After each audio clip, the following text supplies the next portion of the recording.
Here we go, everybody. This is June 20, what is today? June 21st? Something like that.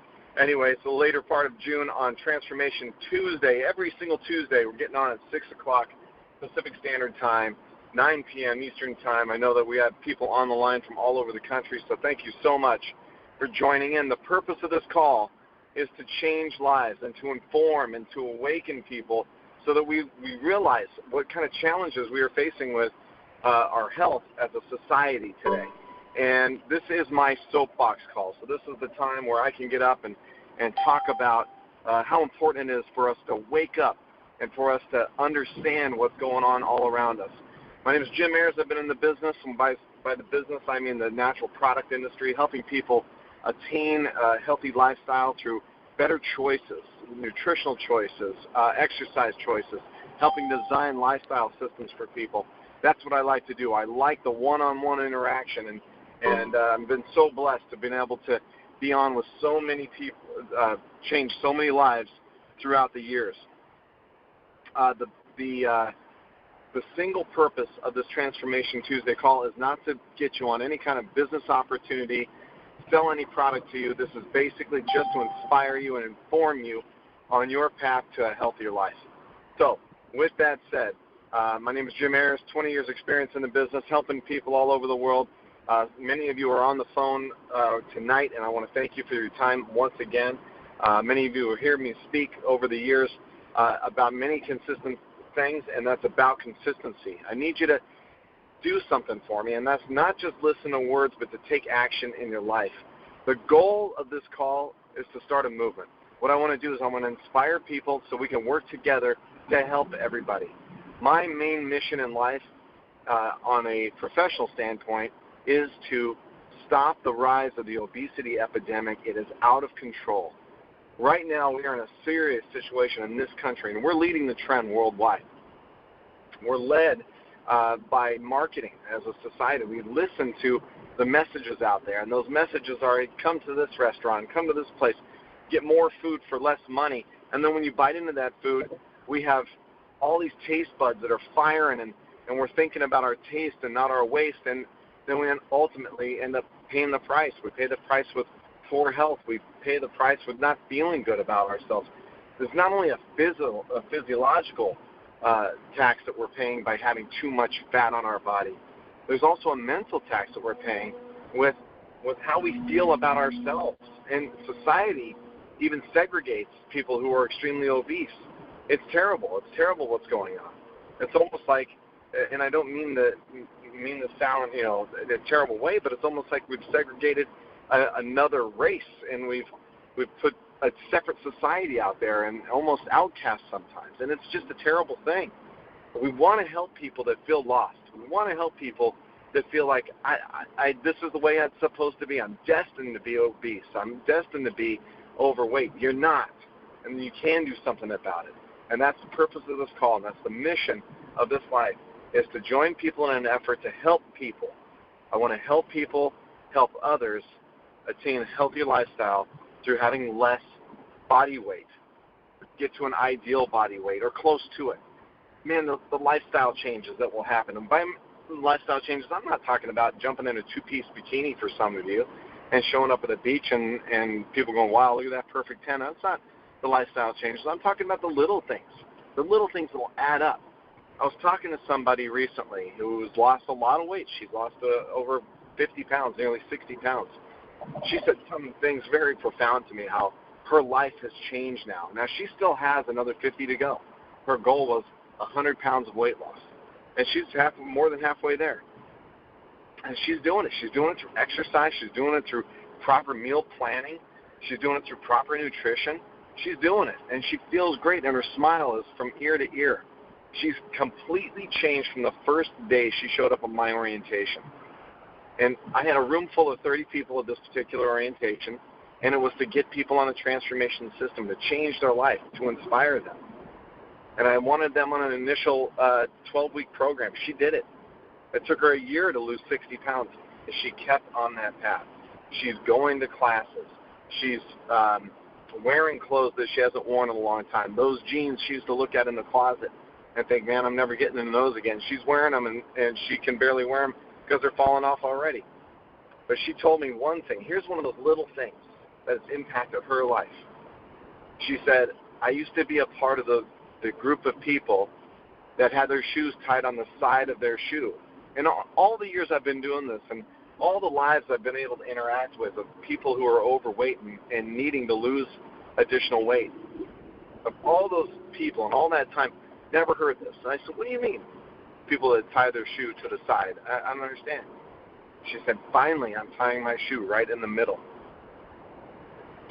She explained to me that she was so overweight, she could not bend over and tie her shoes.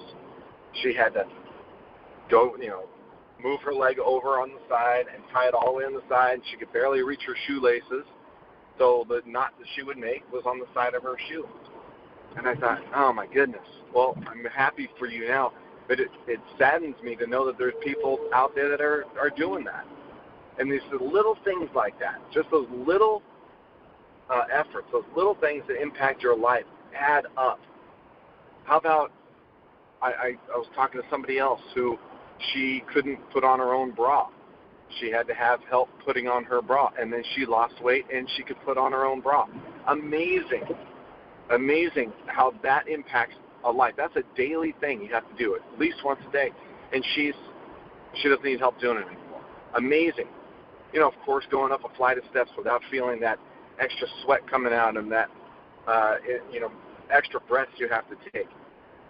It's amazing what will happen if you take control of your life and don't let marketing and don't let big fast food, don't let it control your life. Don't let taste buds control your life, and don't let these three advocates for obesity take over your life. Here they are. These are three ingredients in our food supply chain that had many different faces, but categorically, here they are. Here's the three main proponents to obesity.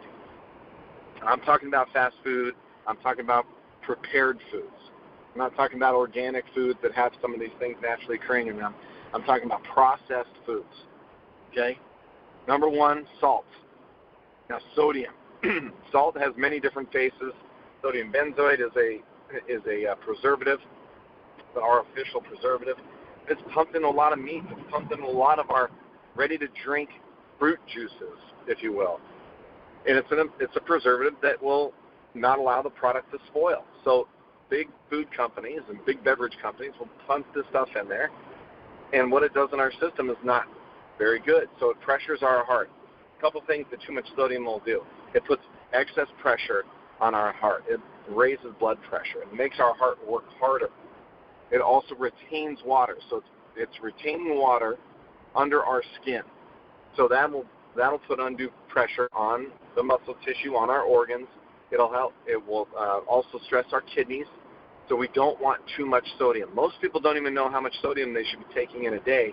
And if you start reading labels out there, read labels. Know, my rule of 3 knows: know what you're eating, know how much, and know how often. Know what you're eating. Turn the label around on everything especially if you have a packaged turkey. You go to the convenience store, and there's in the refrigerated section, there's a packaged turkey sandwich on whole wheat, and you're like, that sounds very healthy. Turn that around and see how much sodium is in there, and keep in mind that the government does not recommend that you exceed 2,200 milligrams a day. I want you to write that down. If you have a pen and paper, and if you're on this call, this is a class. I want you to take some education from this. I want you to take information, and I want you to share this information with people you know need help. You're not pushing a product on them. You're not pushing an opportunity on them. You're giving them information. You're giving them awareness. And if you're uncomfortable doing that, then tell them to call in on this call. I will not sell anybody anything on this call except for inspiration and awareness and education. So we are not supposed to exceed 2,200 milligrams of sodium a day, 2,200 milligrams of sodium a day. Write that down. Tomorrow, if you haven't been reading labels already, I want you to start reading labels. Go out there and start reading labels, especially on processed foods, packaged foods, anything that's in a package. In California, it is absolutely a requirement for calories to be posted, but I want you to look at the nutrition facts, and I want you to look at the sodium content. So salt, that's number one. Number 2, this isn't in any particular order, by the way. These are the 3 components. Another one is fat. Fat has many faces as well. Saturated, monounsaturated. We have a lot of hidden fats in foods. Fat makes things feel good on your mouth. There's something that food scientists, that these guys who create foods for big companies like General Mills and Pillsbury, what they'll do is they really scientifically look at the behavior and the pleasure-reward senses of the body. One of them is texture. One of that is mouthfeel. So they get that mouthfeel with some extra fats in there, and you feel like, wow, I'm really getting something rich. I'm getting something that is pleasurable for me, and it tastes really good too. So you've got that salt, which doesn't taste too bad either, and you got that mixture with that fatty feeling in the mouth, and then you get jam-packed with this thing called sugar. Now, when I say that some ingredients and some food sources have hidden or multiple faces, sugar has over 50 different faces. There are so many hidden things in there. If you look at even protein bars, I just had a conversation with a friend of mine today, and I said, that there's hardly any healthy protein bars out there, or at least very few honest protein bars out there, because in the manufacturing process of protein bars, one thing that will hold all those ingredients together is called glycerin. Now, glycerin does not have to be listed on the according to the FDA, it does not have to be listed on the label as a sugar. But guess what it turns into in your body? Glucose, sucrose, all of a sudden kick in. This is converted into sugar, blood sugar in your body. What converts to fat, body fat, when unused faster than anything in the body? Sugar. You have excess sugar, then you have excess fat if you're not using it. Now, here's another little tidbit on sugar. When you're exercising, there's anaerobic and there's aerobic exercise. And an example of an anaerobic exercise would be your muscle training, so strength training, resistance training, whether you're using bands or weights, something that's the short rep, not getting your heart rate up too high. Cardiovascular training would be more the aerobic training, get your heart rate up. You're just sweating it out, and you're now conditioning your heart, not so much just concentrated effort on your muscles. You're controlling your heart. Well, did you know the first 15 minutes of exercise, whether it's aerobic or anaerobic, the first 15 minutes, I want you to think about you going to the gym and you're working really hard. That first 15 minutes, you're not even doing anything about stored body fat. All you're doing is burning up excess sugar in your system. The sugar your body does not need. You're going to be spending that first 15 minutes, whether it's aerobic or anaerobic, burning through sugar before you do work on your muscles, before you do work on that body fat. So I want you to keep in mind that's how much sugar we have in our bodies through our diet right now. As a matter of fact, it's estimated that the average adult American consumes 22 teaspoons of sugar a day. 22 teaspoons of sugar a day, and that's low for many people. That's very low for many people, believe it or not. But we're getting in too much sugar, and sometimes it's not our fault. Sometimes we think we're eating healthy, and our food is loaded with these 3 advocates. Now, one food, I'm going to give you a brand out there that I'm going to kind of forewarn you on. This is something that sometimes you think, oh, that's healthy, because I've heard a lot of good things about this. I've heard a lot of good things about the digestive benefits of yogurt. Yogurt's fantastic. And you know what? If you have the right kind of yogurt, it is. But if you buy into marketing and you buy something called Yoplait is a prime example of this, of too much sodium, too much fat, and too much sugar. Matter of fact, one serving of Yoplait has twice as much sugar as a serving of Lucky Charms. Lucky Charms, for those of you who don't know, that's that toasted oat cereal that's covered in sugar and then is loaded with a bunch of these little fun marshmallows. So a Yoplait, which you may think, oh, this is fantastic. I'm getting yogurt in my system. My kids love it. It's basically a dessert. It's got more sugar. It's got about as much sugar as a slice of cheesecake or any kind of cake out there. So you're not eating healthy. But we're buying into marketing. We're thinking healthy. And then they came out with, since the Yoplait sales this is General Mills product, Yoplait sales topped $500 million within the first year. $500 million. It did so well, then they started catering the same kind of product to kids. And they put it in this little slim stick, You don't need a spoon anymore, kids. You make it fun. You just rip it open, and you just slurp down the yogurt out of this little tube called Go-Gurt. Same thing, loaded with sugar. Kids, of course, are going to love it. I mean, they're basically the human form of a hummingbird, right? They love all that sugar. But too much sugar is going to cause too much body fat. It also causes a lot of stress on your pancreas. Now, your pancreas is your vital organ that's responsible for creating insulin. Insulin is created when too much blood sugar comes into the system. Your body wants to defend itself. Your body is such a fortress. It's so incredible. I mean, it just takes on a natural action that you're not even aware of. It wants to defend itself. It creates all these natural antibodies. It creates these antioxidants. It creates, puts your macrophage cells, which is your body's best defense cells, on high alert when something enters your body that looks like a critter, like a virus or something. Then your cells start to go nuts, and they try to defend it, and sometimes they overcome it, and sometimes they can't. In this case, too much blood sugar comes in your system, and the pancreas goes, whoa, okay, come on, crank up the insulin. Here we go. Let's pump it out. Let's bring that blood sugar back down, because that's what it does. Your blood sugar can spike so quickly because it goes right in your system. And if you don't have that control, then your pancreas comes in and creates insulin, and it knocks it down. Now, the problem is blood sugar reacts really quickly in the body. It goes up quick, comes down quick. That's why you get that sugar high, and then you get the sugar crash, right? Well, when that blood sugar comes in, insulin knocks it down really quick. The problem is insulin doesn't respond the same way that sugar does. So insulin stays elevated for quite some time. And then you get that crash, and you're like, oh, man, I need a little lift. I'm going to get some more sugar in my system. Boom, blood sugar comes back up. Pancreas says, high alert again. Let's get more insulin out there. Puts out more insulin, knocks it back down. Now you got two different levels of insulin coming. They're slow to react. Sugar comes in again. You see the repeated measure of this can put too much cause on all of your vital organs, including your pancreas, your kidneys, and that's how type 2 diabetes really comes into play. So obesity, I'm going to say it probably not very politically correct. Obesity is a killer. That's what it is. It's the number one cause of avoidable death. Avoidable death. Avoidable means we are making choices to whether this condition exists or it doesn't.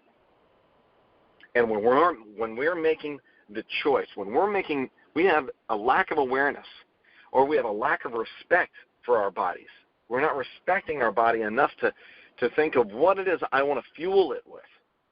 I don't care about the nutrition impact in my body. I care about how good that tastes. Yeah, that yogurt over there is good for me, but man, that's sour. Yeah, it tastes horrible. Let's throw some berries in there. Go get some organic berries. You know how good that tastes? The contrast of the sweetness of a ripe blueberry or some raspberries in with that tart yogurt. Amazing. Or you can just go over to this yogurt that already has, quote, fruit in it, a fruit flavor. It's got hidden sugars. It's got live sugars. It's got some good bacteria in there. It's got some yogurt component to it. It has a yogurt base. But one's going to do good for you. The other one's going to do harm. So it's what you choose for your body. It's how much you respect your own health. It's what you're doing to ensure your health that's going to make an impact on your life for years to come. Now, that's awesome. I want you to be aware of what it is you're putting in your body, how much you're respecting yourself by what it is you're choosing to put in your body. And then you start to make all these small steps are getting bigger and bigger. You go 1 week and you lose a pound, and you feel better. You feel more balanced. And I'll be frank with you. A lot of these ingredients, they're addictive. Sugars are addictive. It has a drug-like response in your body. And you start to cut back on it, and you might have a little withdrawal going on. And you might have some headaches. You might not feel right for a couple of days. You might go through a little detox. That's okay. Keep on going. Do the right thing for your body. Your body might be rejecting some stuff. Well, it's going to balance back around. You're going to notice that energy level is not dependent on going up and down anymore. Now you just got a nice, even keel energy level because you're giving yourself nutritionally sound choices on a regular basis. Now, I'm not saying when you go to that birthday party and there's a cake right there, you don't partake in it, you're going to insult whoever made the cake. Go ahead, have a little bit. Everything has to be, reasonable. Everything has to be in proportion. So you have that every once in a while, but you're eating right most of the time. Guys, your body, your health is made in the kitchen. I know we talked a lot about exercise last week, but they say abs are made in the kitchen. It's absolutely true. What you're doing on your caloric exchange is a direct impact on how much body fat you're going to have. What you're doing with your nutritional exchange, what you're putting in your body and how usable that fuel is, will have a direct impact on your health, on your energy level, on your inflammatory response. I mean, all the way from your blood pressure to your joint pain, everything. It's going to have a direct impact on your immune system. How many colds you get a year, how many colds you don't get a year, how your skin looks, how you feel, how your nails grow, how your hair grows. All of those things are going to be directly impacted by the nutritional choices you're making and the nutritional choices you're not making. So, I know we talk about caloric exchange, caloric values. I want you to be aware of how many calories you're taking in a day. I want you to journal everything you're eating every single day. Be accountable for yourself. If you're on this call, you're on this call because you either want to make a change for your own good, or you really care about somebody and you're worried about them. And you're like, if I can just get a little bit of information, just one little tidbit that I can give somebody, and then maybe that can give them a tidbit every week or every day and just help them. No matter what it is you're on this call for, you either want to help yourself or other people or both. Good, you're in the right place. Please share this with other people. I'm going to try to keep this call to about 20 minutes every week just so I don't bombard people, it doesn't become a chore. But I want to inspire people to make a change. That's what this is all about. It's about making a change. Okay? And we have to inspire each other to do the same. And all we got to do is wake up. Wake up and look around us. Don't be tunnel visioned into looking at the buffet line. Don't be so widely acceptable that, everybody says that it's okay to be 40 pounds overweight now. Being 40 pounds overweight is the 5 pounds underweight of the 1970s. Look, health is health. And having too much body fat on your body is not healthy. It puts undue stress on your organs. It makes your body react in a way that it wasn't meant to react. And it takes away quality of life. It takes away, depending on how much fat you have on your body. If you're obese, if you're clinically obese, if you're seriously overweight, or you're just overweight. You're either getting winded too quick when you're playing with the kids, or you don't have the energy to play with your kids when you get home, or there's no way you're getting off the couch to help somebody or to play with the kids, or you do need help putting on your clothes or putting on your shoes. Getting up the stairs is just not an option. No matter where you're at, you can make a difference in your life. It's not too late, and it's not too soon. It's right now. I'm going to give you a couple tips. Here's one tip. Okay, I already told you, be aware. The 2 o'clock carb and starch cutoff time is so powerful, everybody. At 2 o'clock or 8 hours before bedtime, give yourself a cutoff time. After this time, I'm gonna really restrict the carbohydrates that I take in, pastas, breads. Don't take that stuff in, complex carbs. I'm going to watch the simple carbs too, the sugar. I'm going to watch all of that after 2 o'clock. The reason is your metabolism naturally starts to slow down as you get through your day. So it's not going to break those things down because it's really firing up early in the day. That hunter-gatherer kind of mentality, that paleo thing is true. Like your metabolism starts to really rev up in the morning because it's like you're going to go out and you're going to make things happen, and naturally that's what happens. It starts to slow down a little bit later in the day. So work with your body and give it what it needs. So at nighttime is restoring time. It's your rebuilding time for your muscles, especially, and your bones. So that's when you're resting. That's when they say, hey, I have a kid going through his teens right now, and he's going through these growth things, and he grows a lot more, and when he sleeps a lot more, and that's absolutely true. So that's your repair time, that's your restoration time. So as you go later in the day, give your body nutrients for restoration, protein. You need protein in your system. Lean proteins. When I talk about proteins, you can do a powder, you can do meats like lean meats, white chicken breast, any kind of fish, even though salmon's high in fat, that's fine, they're good fats. Any kind of white fish, grill them, you can bake them, don't deep fry them and totally discount the whole purpose of this. When you cook them with the skins off, because if you cook them with the skins on, all those fats go into the meat. I know it's more juicy that way, but we're eating for purpose right now. So give your body what it wants, those lean proteins. Vegetables. Greens are always good at night. If you have any doubt about whether a vegetable is high on the glycemic index, like carrots are very high, they have a natural high concentration of sugar, that's why they taste so sweet. Never go wrong with greens. You can steam them or eat them raw. So if you want to dress them with a little something, a little salt and pepper on there is fine. Don't be too afraid of salt, by the way. Himalayan pink salt is phenomenal for the body. It works different than all those artificial sodiums. So don't be too afraid of salt.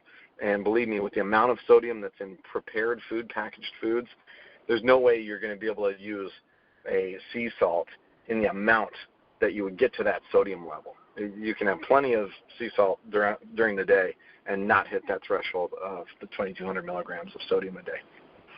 All right, so anyway, that 2 o'clock carb starch cutoff time, that's a big deal. Do that for 1 week, just 1 week, and watch what happens. You will be completely different. You're going to have weight loss, depending on where you're at. You're going to feel that weight loss, and you're going to feel completely different. The other thing is, when you think you're drinking enough water, I want you to drink more. Try to get about a gallon in a day. A lot of people will tell me, well, Jim, I can't drink that much water because I'll retain it. No, you won't. Water retention happens when you're not drinking enough and you're getting in too much salt. So if you get too much salt and you're not drinking enough water, the body is going to retain that water because it doesn't want to let it go. So your urination is going to be less frequent. That means your detoxification effect is going to be less frequent, and you're going to have more impurities in your systems, and your kidneys aren't going to be working the right way for you. So drink lots and lots of pure water throughout the day. Okay, if you want to flavor your water, try infusing some fresh fruits in there, even some mint, fresh mint out of the garden. And mint is not hard to grow. It's like a weed. Put some spearmint out or some mint out in the garden. Cut up a lemon and an orange and throw a strawberry in there. Let it infuse that water. You're getting a few extra sugars in there, but they're natural fruit sugars, and you're going to love the taste of that. So that's the 2 tips, or I guess 3 tips. Lots of water. Be aware of what you're eating, everybody. Read labels this week. And 2 o'clock carb and starch cutoff time. Try for 7 days. Inspire other people, everybody. This is a movement. That's the only way this is going to even make a little kind of impact on the obesity epidemic. It is going out of control. I want you to talk to as many people, inspire them as you can, and you can tell them, I want to share this information with you. And when they say, okay, this is one of those network marketing things, you can proudly say, it is a network marketing thing, but it's not a multi-level marketing company. The network is society. The network is sharing information so we can stop obesity. We cannot let this stuff control us. When I say this stuff, I'm talking about marketing and these prepackaged food, processed foods. These things are fueling the obesity epidemic. Let's wake up and let's share the awareness, everybody. Thank you so much. We're on this mission together. This is going to be a crusade. So everybody, thank you. Have a great night, and I'll talk to you next Tuesday, same time, same number. Invite many people on. Thank you so much.